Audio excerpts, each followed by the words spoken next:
Переписка с нарциссом. Мы сегодня с вами поговорим о том, как понять по переписке, что ты общаешься с нарциссом, или если ты и так уже понимаешь, что общаешься ты с человеком с ярко выраженными такими вот нарциссическими чертами, то мы коснемся того, какие механизмы здесь вот, собственно, заложены, почему он пишет те или иные вещи и что ждать, куда это все, в общем-то, идет. Тут важно понимать, что мы сейчас очень много общаемся через переписку, очень большая часть нашего общения, она скрыто от нас. То есть живая коммуникация предполагает, что вот я что-то говорю, при этом я как-то выделяю интонации своей, я могу как-то подчеркивать какие-то такие дополнительные смыслы, расставляя акценты. Я мимикой показываю, жестами показываю какие-то вещи. То есть наша коммуникация при живом общении, она достаточно такая вот многослойная. Когда мы общаемся в переписке, то там только вот есть слова, очень много чего обрезается, и нужно очень много домысливать. Поэтому я часто сталкиваюсь с тем, что проблемы в отношениях, они связаны с тем, что люди на первом этапе много общаются в переписке, и там очень много приходится домысливать, что другой человек имел в виду, и тут можно запутаться.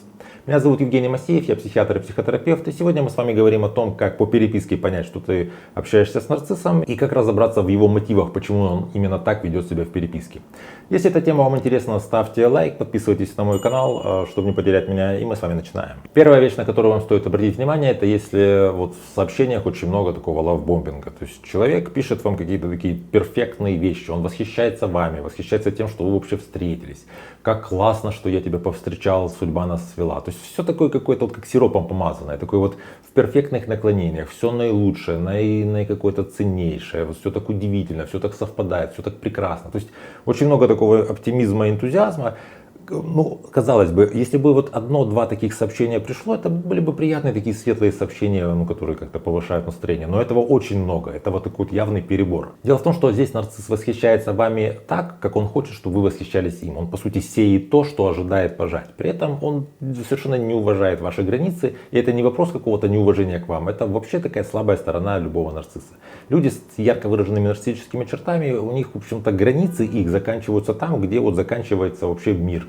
То есть у них вот это вот нарциссическое расширение устроено так, что все, что я вижу, все, что я осознаю, это все касается меня, это все как-то вот, части моего какого-то вот мира. Ну и когда нарцисс общается с каким-то человеком, он этого человека как бы в голове у себя чувствует, что это вот мой человек, и мы с ним общаемся просто вот, столько, сколько я хочу, потому что, это же так прекрасно, так хорошо. На ваши попытки как-то выставить границы и сказать, что, послушай, ты мне не пиши, например, так поздно ночью, или так рано утром, или так часто. Он реагирует тем, что либо вообще этого не замечает, то есть вы человеку написали как-то так, тактично, осторожно, вот как будто бы в пустоту написали. Либо он начинает реагировать агрессивно, начиная с пассивной агрессии, когда он как-то обижается, не знаю, куда там пропадает, заканчивая какой-то раздражительностью, активной агрессией. Как ты мне можешь такое писать, я тебе столько хорошего всего сделал, а ты вот мне пишешь такие вещи. Что значит не писать тебе утром? Я же вот хотел как лучше, а ты вот так вот себя ведешь. Вторая вещь, на которую стоит обратить внимание, это если в переписке есть обесценивание и игнорирование ваших эмоций. Предположим, вы с гордостью сообщаете, что вы там пробежали полумарафон, к которому вы готовились полгода. Он говорит, что подумаешь, готовилась и готовилась, кто там этот полумарафон не бегал. Или вы говорите, что вы расстроились, потому что на работе какой-то там, не знаю, неприятный инцидент произошел. Он говорит что-нибудь типа, что дети в Африке вообще голодают, ты думаешь, что там у тебя на работе. Он старается обесценивать и игнорировать ваши эмоции для того, чтобы потихонечку фокус внимания, в частности, такое эмоциональное, переводить на себя. То есть то, что происходит с вами, это не важно. Более того, он даже вас как-то винит и шеймит за то, что вы вообще этим делитесь. То есть если вы как-то гордитесь, он так это отвечает вам так, что нечего хвастаться. Если вы говорите о том, что у вас, вы расстроились или что-то неприятное произошло, нечего ныть. То есть вот такое что вообще это ненормально в наших вообще отношениях, в нашей переписке, чтобы ты говорила о своих эмоциях. Говорить нужно о чьих эмоциях, понятно, о его эмоциях. Таким образом, нарцисс переносит в баланс значимости с вас на себя, то есть вы все еще находитесь под влиянием лавбомбинга, когда он какие-то приятные вещи вам говорил, но при этом он отрицает ваши эмоции, как-то их обесценивает, а вы все-таки с ним продолжаете общаться. Почему? Потому что еще вчера он мне говорил какие-то приятные вещи, еще вчера он выслушивал, что со мной происходит, он был какой-то такой вроде как типа эмпатичный, а сейчас он такой, не знаю, может быть теперь моя очередь обращать внимание на его переживания. Это как раз то, что нужно нарциссу. И тут мы плавно переходим к третьему такому признаку того, что вы переписываетесь с нарциссом, это страдание и нытье. Это способы, с помощью которых он притягивает к себе внимание. То есть он обесценил ваши эмоции, переживания, неважно, хорошие, плохие, то есть радостные, грустные, и потихонечку начинает как-то в фокус внимания приводить свое страдание и нытье. Причем вначале это может быть что-то очень такое легкое. То есть вы вроде как так легко беседуете. Еще недавно был такой лавбомбинг с этим всеми таким воздушным, таким радостным и веселым. Он говорит, что-то сегодня немножко я простудился, вот даже не знаю что, немножко так покашливаю. И вы думаете, ну как, ну да, человек поделился какой-то своей такой житейской простой проблемой, ну как, что в такой ситуации хочется сделать? Хочется когда поддержать. И вы говорите, да, а где-то ты так простыл, ну может там лучше одевайся, там может, не знаю, чай выпей какой-нибудь, там, ну такое, что-нибудь такое говорите для поддержки. Он за это цепляется и все, капкан закрылся. Вот он теперь постоянно будет все больше и больше говорить о своих проблемах. Вы, ну, как будто бы уже в конве какой-то начнете его все больше и больше поддерживать, и просто не успеете вы оглянуться, как через месяц он вам рассказывает, что он там погряз в каких-то кредитах, а вы уже думаете, как ему эти все проблемы решить. То есть он любыми своими страданиями, существующими, несуществующими, вот у него могут быть какие-то накрутки, то есть у человека, в принципе, может быть, каких-то проблем серьезных нет, но ему кажется, что его не ценят там на работе, или ему еще что-то там кажется, то есть какие-то вымышленные вообще проблемы. Вот этими проблемами он заполняет весь эфир между вами. То есть вы с ним говорите только о том, как ему плохо, как он страдает, и вы только то и делаете, что пытаетесь как-то его вытащить из его этой такой бездны страданий и переживаний. Четвертая вещь, на которую мы обращаем внимание, это перепады настроения. Причем в сообщениях очень сложно вроде бы как симулировать перепады настроения, но нарциссу это удается. То есть он пишет вам сообщение какое-то вроде в такой, ну, предположим, радостном каком-то тоне, и вот тут через, не знаю, полчаса что-то такое вот угрюмое. Или вот он вдруг пишет, что что-то мне как-то неинтересно, скучно, ничего не хочу. То есть это может быть настолько вообще как-то нелогично, непоследовательно, что человек вам пишет там, давай с тобой пойдем куда-нибудь в кино сходим или что-нибудь такое сделаем. Вы это воспринимаете как, что человек как будто бы хочет как-то, не знаю, ну вот какой-то активности, радости, чего-то повеселиться. Вы ему пишете какой-то вот ответ, а он говорит, что-то я не знаю, куда мы пойдем, а что сейчас смотреть, сколько можно эти фильмы смотреть. То есть вот таким своим перепадом настроения он старается вас немножко так вот раскачать. Вы, поскольку сталкиваетесь с непоследовательным общением, непоследовательным вообще поведением другого человека, в таком случае, естественно, испытываете какое-то замешательство, смятение, возможно, тревогу, и в ваших вот сообщениях он это видит. То есть вы начинаете спрашивать, ну а что ты хочешь, а может что-то случилось, а вот что произошло, а почему вот между твоими сообщениями, там, вот, которая была час назад и сейчас, как будто бы вот пропустила я вообще какую-то историю. То есть вот что-то вроде вот непонятно здесь происходит. Что здесь происходит в такой ситуации? Вы пытаетесь разгадать, что с этим человеком загадкой такое происходит. Он добился своей цели.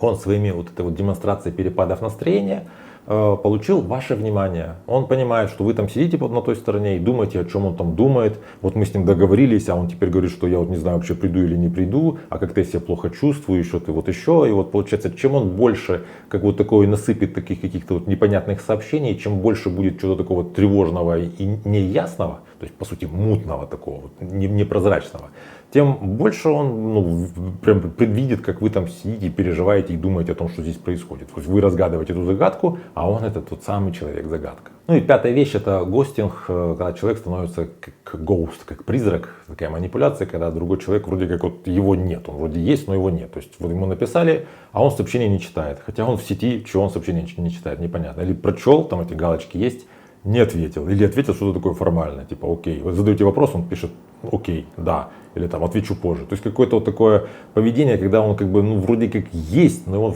по факту фактически в ВКонтакте нет. Человек пропадает. Он может просто пропадать из переписки, он может, не знаю, там вот писал, потом пропал, потом вот возвращается, как ни в чем не бывало. То есть действительно такое поведение, как призрак в этих вот каких-то средневековых романах, которые там сквозь стены то появляется, то исчезает. Зачем он так себя ведет? Опять же, чем он более ведет себя непонятно, непредсказуемо, неясно, тем больше он предвидит, как вы с той стороны переживаете, что там с ним происходит. То есть, по сути, весь цикл этих вот общений с нарциссом заключается в том, что вначале много лавбомбинга, он формирует какую-то такую эмоциональную связь, и когда вы уже как-то вот привязались эмоционально, для вас важна эта переписка, он начинает вести себя абсолютно так вот недружественно, то есть как-то по-свински, грубо говоря. То есть он ведет себя так, что вам в результате непонятно, что с ним происходит, но поскольку вы о нем уже все равно думаете, вы все равно как-то держите его у себя в голове, возможно там в сердце, то вот вы пытаетесь его разгадать. Нарцисс что получает? То, что все внимание ваше направлено на него. Если у него таких человек несколько, если он ведет несколько таких переписок, то получается, что вот он чувствует, что я в центре такой своей сети. У меня вот такой вот нетворкинг, где есть я, и есть люди, которые разгадывают, почему я такой вот фигура тут, фигура там, почему я такой с перепадами настроения. Людям важно, что происходит с моей вот такой бесценной, очень важной нарциссической душой. Вот что в этот момент думает и чувствует нарцисс. Я вас попрошу, напишите в комментариях, если у вас был опыт, что вы переписывались с нарциссом, вот какие он приемы использовал, какие ходы из тех, что я описывал, он использовал. Это будет очень интересно, если вы напишите свой какой-то практический свой опыт, вы поделитесь, другим моим зрителям будет это интересно. То есть, вот, как правило, под моим видео очень много людей рассказывают о том, как вот с ними что было, такое как бы практическое дополнение, где люди делятся опытом. Также я сейчас провожу курс про отношения, где мы говорим о том, как понять, что ты находишься в отношениях с нарциссом, как понять, как выйти из этих отношений, хочешь ты из них выходить, не хочешь, если выйти, то как это сделать экологично, чтобы потом эта травма тебя как бы не настигала, чтобы потом не наступать на те же грабли, не находить себе человека, который такой же нарцисс, только, так сказать, вид сбоку. Как восстановиться после выхода из отношений, как найти себе другого партнера, как вот стараться идти в здоровые отношения. Это все эти темы мы рассматриваем так последовательно на курсе, который я провожу. Полная информация есть по ссылке под моим видео, можете там зайти посмотреть, в принципе, когда следующий поток запускается. Если интересно, можете присоединиться. Также вы можете мне в личное сообщение написать вопрос, если у вас есть касаемо вашей ситуации. Возможно, мы с вами можем договориться о личной консультации, потому что мои видео несут такой информативный характер. Я стараюсь говорить о каких-то общих таких моментах, но часто бывает так, что вот человеку вот такой общей информации не хватает. Необходимо свою личную информацию разобрать, собственно, что вот мне делать в конкретной моей ситуации во взаимоотношениях с конкретным человеком. Пожалуйста, пишите, обращайтесь, можем с вами договориться, поработать и разобрать все вещи. Как говорится, неразрешимых проблем не бывает, есть проблемы, которые не решились еще пока решать начать. Если вам это видео понравилось, поставьте лайк, подписывайтесь на мой канал, чтобы не потерять меня. Берегите себя и своих близких, и до встречи в следующих выпусках.